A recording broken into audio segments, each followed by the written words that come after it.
life, starting off with that. And then it was about August, I think, the police even tried to smash my door in. They shining lights from my window at 9:30 at night while my mother laying in a bed, who died a month later.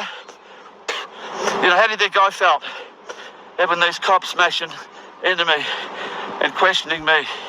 Oh, yes, I'm sure you were so terrified. Yes, the police coming around to break into your house over your difference of opinion over a story on the news. They decided to come and break into your house and take you to court.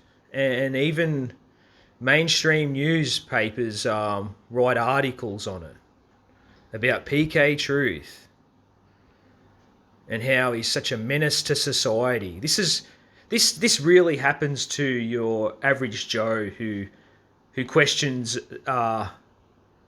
the nature of a topic on mainstream news. They get the police come around, break into their house, and then they write up these articles about them, because that's just how it works in reality, apparently.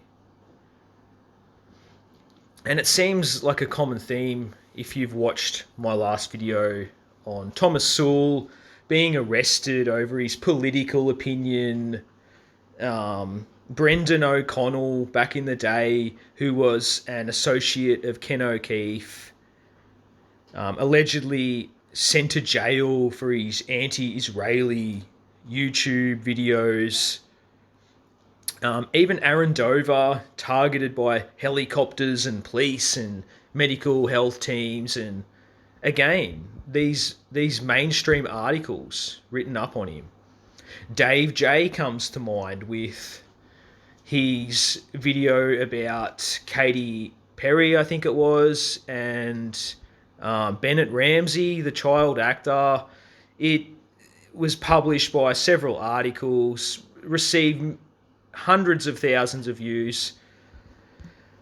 Peekay Truth even talks about videos he's made on the gay nightclub event that received millions of views, yet he's so censored, apparently, and targeted.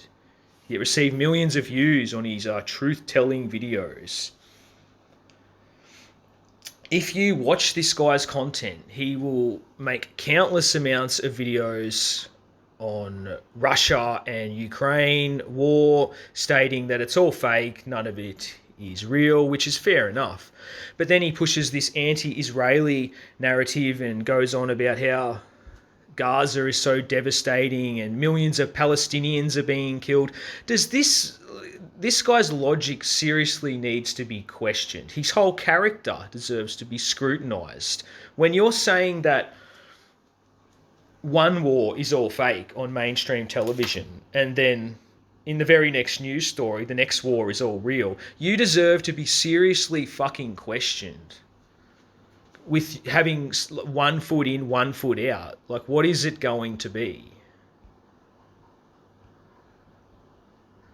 He will make lots of videos on Boston bombing. This is his answer he uses to justify himself and make himself seem credible.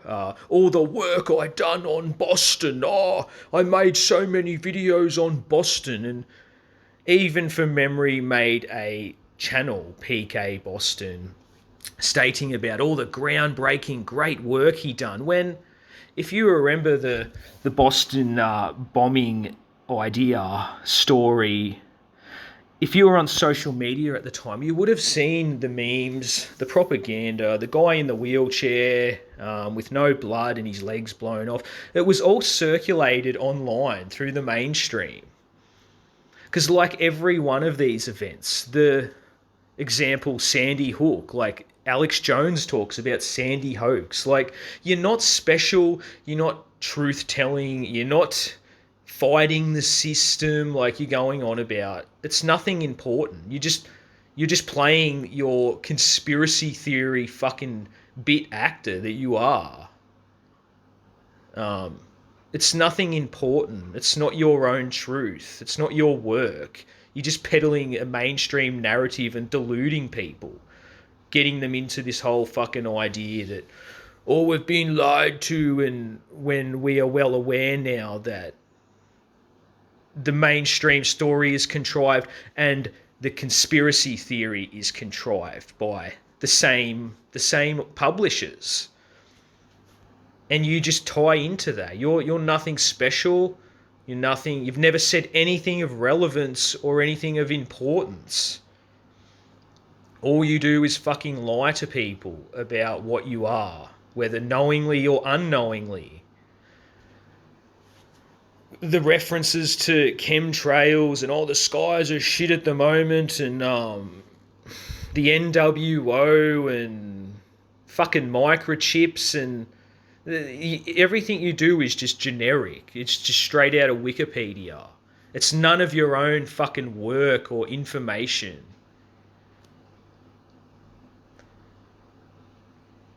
In this particular video, if you go to the channel, it's in response to a comment about a scandal in the moment about a character called Desi Freeman that's all over Australian news. Has been for over 3 weeks now. There was a comment saying, why don't you discuss it and tell us if you think it's a hoax or not? He goes on to say how he believes Desi Freeman's dead and all the rest of it. It's like, well, why do you believe that? If everything else on mainstream media is bullshit, why would you suddenly believe that? It's like he doesn't even have his own fucking mind, what he can and can't say. This guy's just completely fucking controlled. Yeah, you can talk about the fucking Russia-Ukraine war. You might be able to talk about Burke Street or the fucking gay nightclub bullshit or whatever else fucking assignment you probably have. It just seems like all your content is fucking controlled because your logic makes no sense when you say things like the Ukraine-Russia war's fake, but in the next sentence, oh, the Palestinian and fucking Israeli conflict is real. Do you realize how absurd and hypocritical and idiotic that fucking sounds? You are either some fucking just media puppet tool playing a fucking role, or you are just dumb as fuck. One or the two. Or both, most likely. But yeah, I think this character deserves to be questioned. And just because you were arrested, like, does that really make sense? And then this nobody on YouTube was fucking arrested, and then they done some journalist for this prominent newspaper published a fucking article on him on Channel 9 News, mainstream news. So you pretend like you're fighting the mainstream when you are mainstream, just like Dave J was fucking mainstream and all you other clowns. Give it up already.